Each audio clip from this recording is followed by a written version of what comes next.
Well, I'm very lucky today to have Peter Tighe for a quick chat, one of the famous owners of the great mare Winx. Peter, how are you today? Yeah, good, Craig.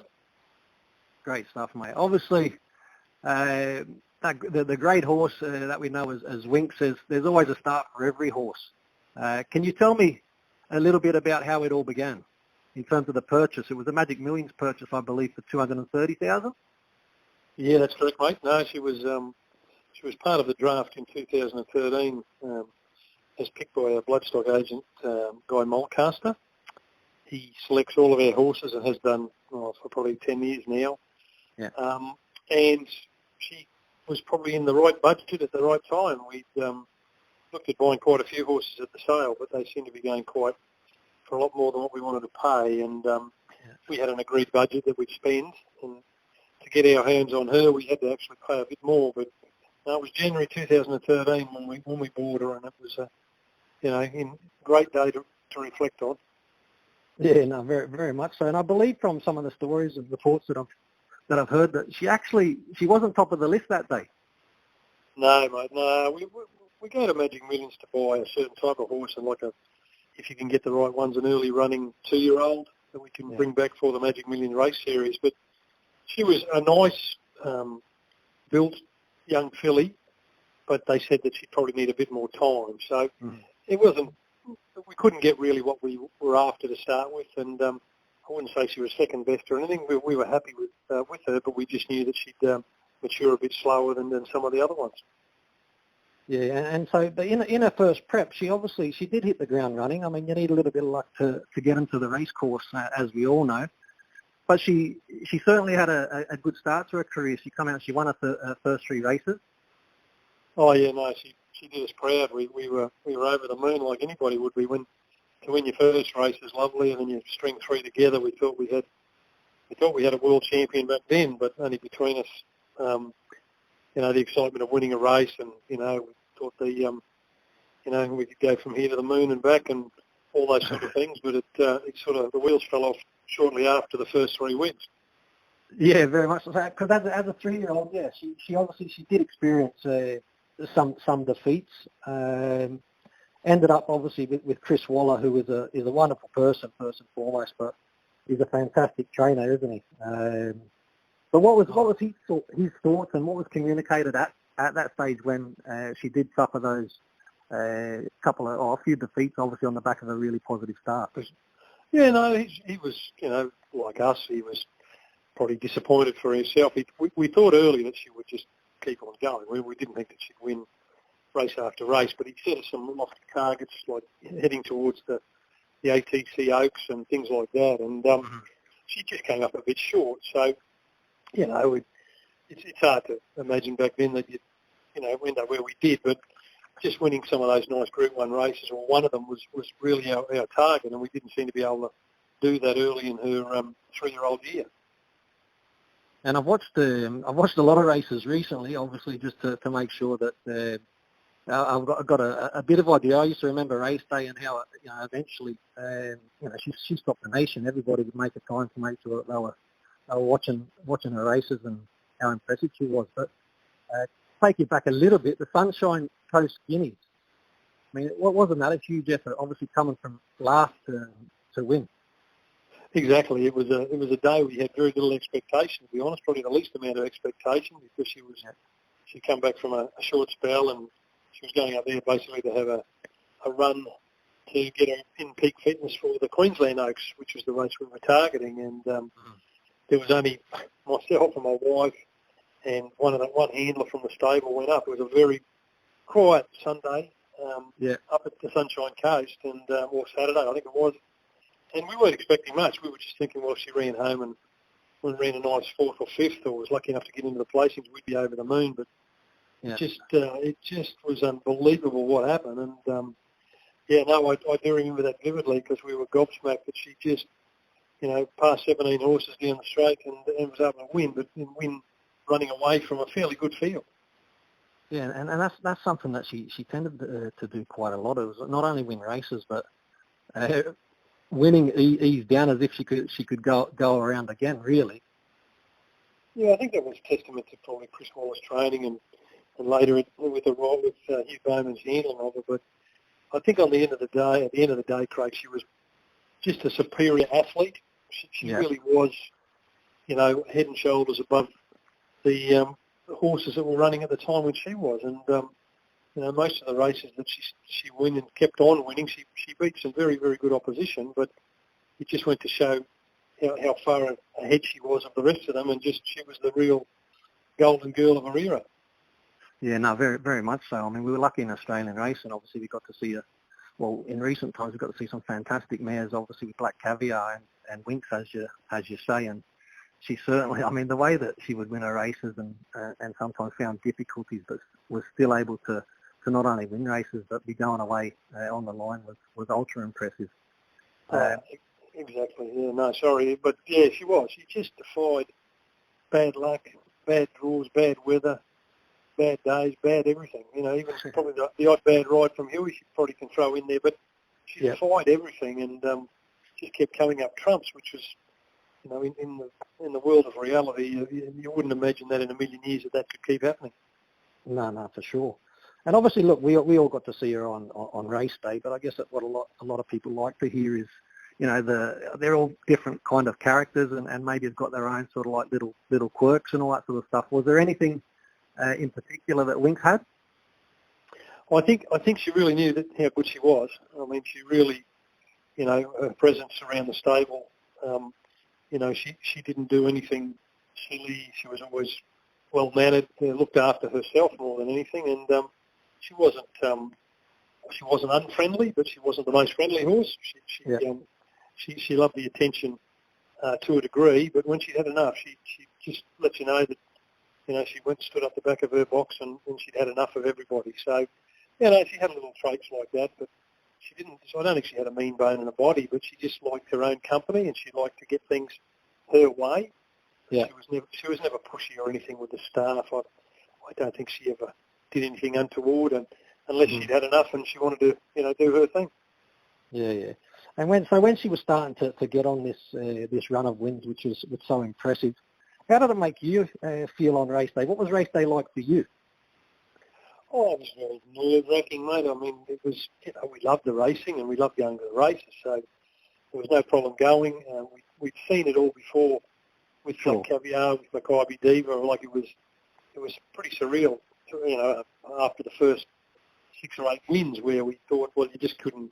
The law of averages, you just can't keep winning. There's got to be something that doesn't go right on the day. So we weren't pessimistic, but we were being realistic that one day we mightn't get it our way and things mightn't go on. But we made a pact probably between the owners that we would just go and make sure that we enjoyed the day, win, lose or draw, and that was paramount to enjoy the racing. And it just turned out to be such a good way to go. We really did. We had a great family time with all of our families each time she raced, and whether it was in Sydney or Melbourne or when she was doing track work and trials, and we really made them enjoyable times. We had great times going down on a Tuesday morning for track work in Sydney, just to see her work and have all the media there. It was they were great times. Yeah, no, it's fantastic. Like I said, it is very difficult when you've got such a horse and you go to the racetrack. Some people think you're expecting to win, but as you touch on there, there's still the nerves, of potentially what could happen. Is there a horse to come out of the pack? And at the same time, a lot of things can go wrong as well. But fortunately for Winx, more times than not, she managed to put it all together on race day, that's for sure. Well, she had 4 lucky horseshoes on every time she went round. So something was shining down on her. But it was just an unreal time to keep going and for her to keep winning. And then in the end, like we've said before, she wasn't winning for us. She was winning for everybody, and she gave everybody such great hope and joy, and such fantastic times for everybody that went to the races or who was watching on TV, in Australia or around the world. Yeah, no, like very, very much so. She was certainly a superstar, and with that obviously comes the limelight and the attention, but also the attention and the limelight comes on the owners as well. So how was that, and how did you handle that? Well, it's probably something you don't really we didn't buy a horse expecting that we'd ever end up in the position we were. So it was a continual learning curve of, media and just the general public and talking to people and what we were doing. So it was really enjoyable. I mean, I can't say that there was ever a bad moment we had in the whole probably 4 years of racing her. It was just all positive, and it was great meeting the hundreds of people that we met, the sporting personalities that we would never have got to meet otherwise. And like I say, Craig, we just enjoyed every moment of it. It was something that we look back on now very fondly with the people we met and the places that Winx took us. You speak about the fondness there, and obviously, very interested to know, because it's difficult, because obviously every day was a great day when she's going winning the races that she was winning. But is there a memory for you that really stands out of Winx? Oh, a lot of it was towards the end of her career was where it was getting bigger and bigger, and the last Cox Plate that we did in Melbourne and the Queen Elizabeth in Sydney they were build-ups for a week before. We were in Melbourne for a week before the Cox Plate, and we were in Sydney a week before there, and we all of the owners were in constant demand through interviews and people wanting to know what's going on and attending functions, and so it made it. We were really busy, but like in a most enjoyable way. The weeks were great. We had our kids with us and their partners, and they enjoyed it as well. So it was something that we share very much as a family, and Debbie Capias and her family and Richard Shaweek, all of the families shared it and did it in their own way. We weren't always together. Yeah. But each of the families, certainly got behind it and enjoyed all aspects of the ownership of Winx. Yeah. I remember, to be fair, I think it was the Epsom handicap. I probably had a few dollars on myself that day, but I thought what a win that was, because she found every possible backside, running up the back of things, and as it got barged, and she was trying to push her way through and still to go on and win that one. I thought that was an excellent win. Yeah, it's probably typical of Winx, because every time something was put before her, something more difficult, whether it was a bad luck in racing, or like not getting the run she wanted, or getting a bad barrier, or missing the start, or like everything they put in front of her, she just probably made her more determined to win. It's a funny thing to say, but I'm sure she knew she was beating the other horses. I mean, she's quite an intelligent young girl, and she knew what she had to do to beat them, and that's about what she did every time. She just did what was necessary, whatever it took. She just made sure that she got to the winning post first. Yeah, and although it wasn't something that you had to experience many times, lucky enough, but was there a defeat that stands out for you? Like, was there anything in the earlier days? Was there one race where, not that you were disappointed, but maybe just didn't go to plan? Oh yeah, like what probably stood us in good stead, which we learned early in the career, was she was touted as almost unbeatable in the ATC Oaks as a 3-year-old. And, the way the media was serving it up, we really just had to turn up and pick up the trophy. And we went there and, we were hoping, like everybody else, that she'd do the right job. She was favourite. She'd been spoken about for weeks leading up to it, that she'd be just too good for them. And then on race day, she didn't win. She ran second. And it really, really brings you back to earth of what the uncertainty of racing can be. And, that was probably a race that we look back on many times over her career as she had her winning run, because it just went to show that it doesn't matter how certain you think things are going to happen or whatever, things can go wrong, and that day she didn't get the right ride and she didn't get the right run, and things didn't go her way, and she got beaten, which at the time we were all in a bit of shock. But it's just the way that it goes. And something, like I said, I mean, it actually becomes such a big day, and something that plays on your mind. I remember even with buffering a couple of times, and maybe went into races where the expectation, certainly not of Winx, but to go and win a race. And I remember coming away from those race days being mentally exhausted. Well, exactly. I mean, I followed buffering like a lot of racing public and people do, and I followed buffering's career right through, and I know a few of the owners, and I have done well before I got going with Winx, and we enjoyed buffering, going overseas and winning and watching, and looking at how handled it there, even though we weren't an owner. We felt the joy and what it was like, and the disappointment sometimes when he got beaten. So I think if you just keep a level head about the whole thing of racing, it's people think sometimes you go and you're just going to win, and you've got to realise that it's good if it happens, but if it doesn't, you've got to be prepared as well. You've got to be, as I always said, Craig, you've got to be a good winner and you've got to be a gracious loser. Yeah, and if you can live by those rules, you'll enjoy your racing a hell of a lot better. No, very much so. And we touched on Hugh Bowman a little bit earlier. Hugh actually, I think he rode buffering a couple of times. Not unfortunately, I don't think he won on buffering, but the relationship. I mean, how the importance of a top jockey who really understands the horse and can build that partnership. I mean, Hugh was excellent, wasn't he? Oh, look, he's just a natural horseman. I mean, he's a joy to. He just knows his craft so well. I mean, he's a jockey that requires no. You don't have to give him any information. He's already had it worked out long before. He whether he's riding Winx or buffering or he's riding some ordinary horse at Kembla on a Friday. I mean, he will give them all.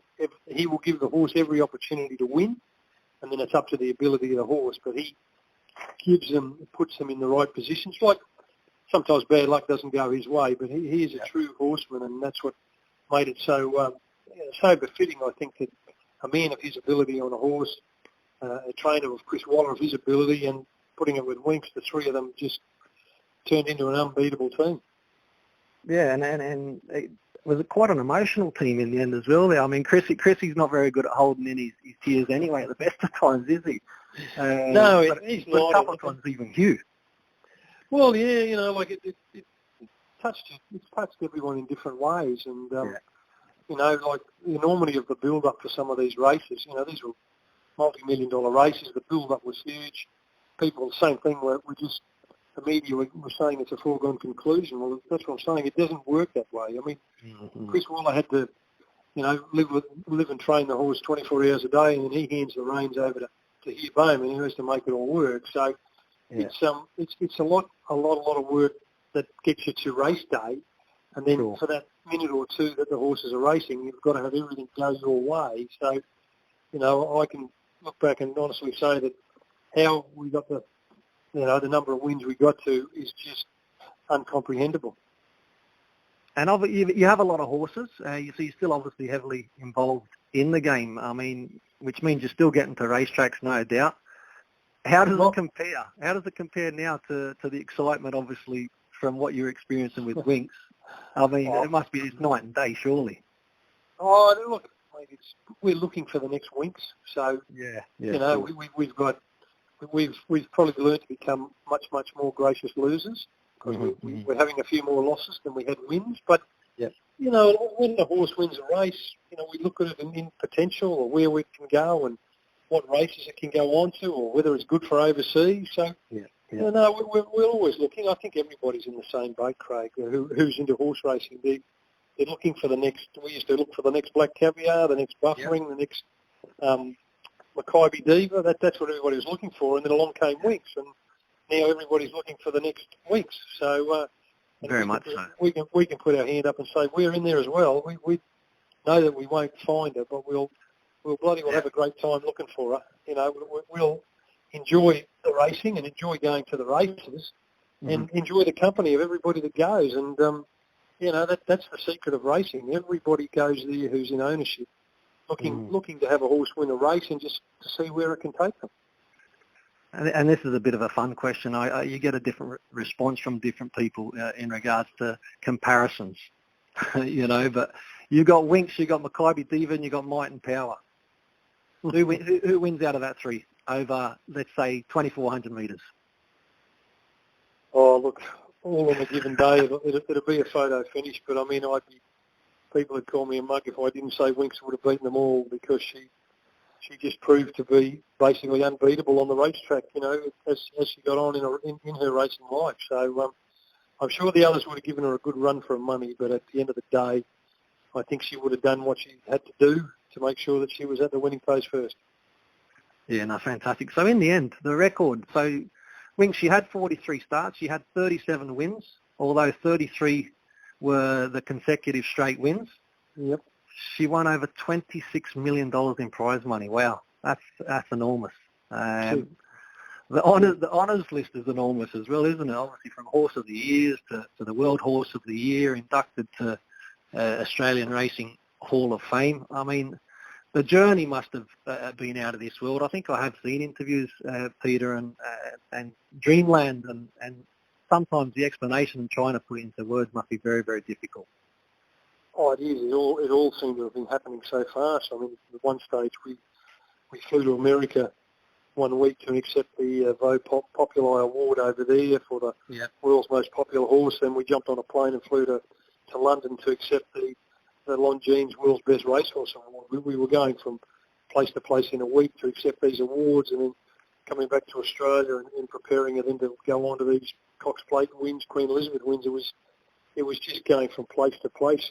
She took us all around the world, and year after year, and we just went from function to function to function, and it just seemed to us. It just seems that it all happened so quickly, and to say that it was over a 4 to 5 year period it's hard to comprehend what we did in that period, but we do know that we did it. No, for sure. And how are you with your jet lag and the travelling? You've done plenty.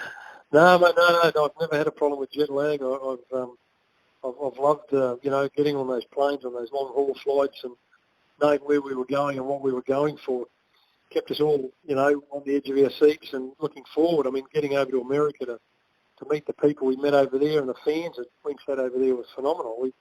I couldn't believe how many people knew exactly what was going on and what she'd done and where she'd won and what she'd won. And then we'd go over to Ireland, and then we'd go to England, and we had the same, not exactly the same, but everybody knew what she had done, and it was just meeting, heaps and heaps of people from, we met the Sheikh of Dubai, we met a member of the royal family. I've met, it's just been an unbelievable trip, and I still try to think of myself as just an ordinary fella. I'm not I don't think I'm up there with the kings and the queens, but I enjoy my racing, and if I enjoy it as much as they do, and they enjoy it as much as I do, well, we've got something in common, which is something really nice to have.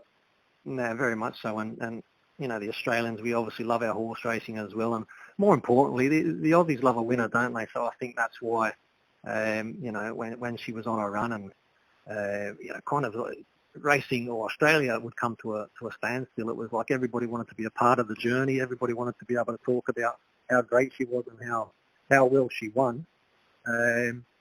How's she doing now? What is Winx? I mean, she's obviously she's in the breeding now. Absolutely, she's retired to a nice farm in the Hunter Valley. She's looked after. She has one of the gentlemen down there looks after her on a permanent basis. She's now pregnant. She's in foal to I'm Invincible, which hopefully she'll have a foal in September, October this year. But she's enjoying a time with, she's in a group of other mares that are pregnant, about 3 or 4 of them. They all get together, and we get updates and photographs all the time of how she's going and what's happening, and then we get down to see her when we can. It's a lovely trip to go down and just to say good day and give her a thanks and just to pay our respects to what she did for us. My wife and Winx, get on famously, and she loves to go down and see her and spend it's like a bit of a mother-daughter type thing, and they really enjoy it, and I enjoy going down there and seeing her as well. Yeah, no, they really are fantastic animals, and kind of my experience also earlier on with Chris Waller, always putting the horse first, and he's a great trainer and done a great job with Winx.